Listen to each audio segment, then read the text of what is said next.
Alright, so what we've got programmed for you is some spicy chili oil today. Now, if you don't know what I'm talking about, you might have guessed that it's chili and oil. You can often find it near your dumplings at many Chinese restaurants. Now, even in China, there's actually no agreed upon correct way to make chili oil. So I figured I'd jump on the boat while I still can and see what I can add to the field. And different nomenclatures throughout Chinese regions can actually give you a clue as to how the chili oils have been made. For example, some recipes will have you throwing in the ingredients at different times in a seemingly calculated way to infuse all the flavors just right, while others, for example, pulverized, will denote that the oil has probably been made by pouring over the hot liquid into some massive dry ingredients, the aromatics, so to speak. And po means pouring over, and pulverized would translate to roughly spicy pour over oil. Even in the United States, there's really no agreement on the specifics. For example, some people will call it chili oil, while others will call it chili crisp. Now, the distinction here might be that chili oil has had all the solids sifted out at some point in the process. Some people will say that the oil is more of a cooking ingredient, while the crisp is a condiment and only a condiment. But you know, do what makes you happy, and that's about it. What we're going to be doing today is a hybrid method, which will have stuff being thrown in a calculated way and then being poured over the rest of the chili, the peppers. And what I've done so far has toasted some black peppercorns and coriander seeds. This is my idea of a replacement for Sichuan peppercorns, which are supposed to be the way to go because they give you this cool textural effect. I've actually never tried it, not gonna lie to you. Came out pretty good.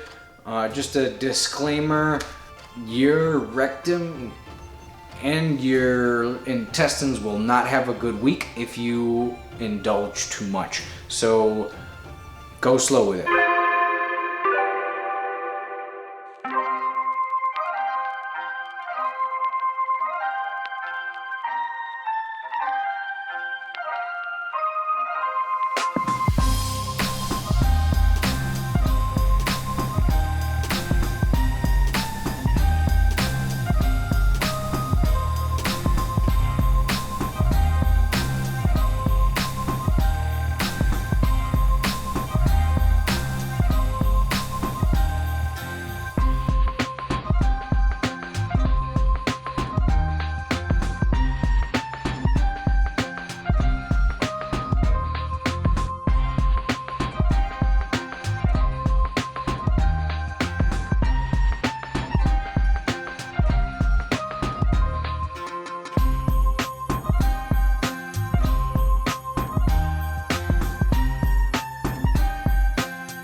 So the chili oil has had time to cool off and settle, and as you can see here, you can completely understand why they call it a crisp. Look at this crispy collection of flavor here. Very excited to get get using it. All right, well there you have it, folks. A wonderful, spicy, homemade chili sauce. And next video we'll be using it to make a few different things, so stay tuned for that. And in general, I'd agree that this is a relatively unique phenomenon to the world, where many of your favorite chili sauces are usually vinegar-based, rendering an acidic, crispy product. This is an oil-based, toasty, earthy, textured element.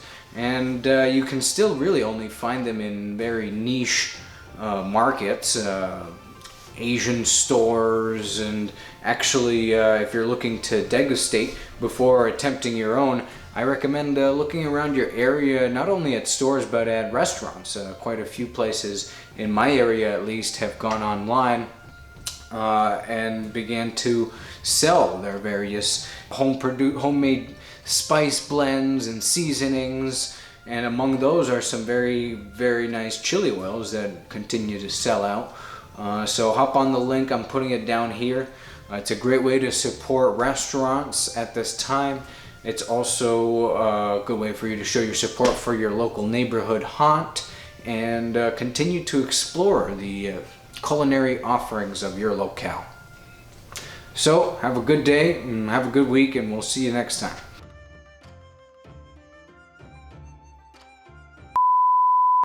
With the price of oil at an all-time low, you might want to consider using your homemade chili oil as a diversified asset.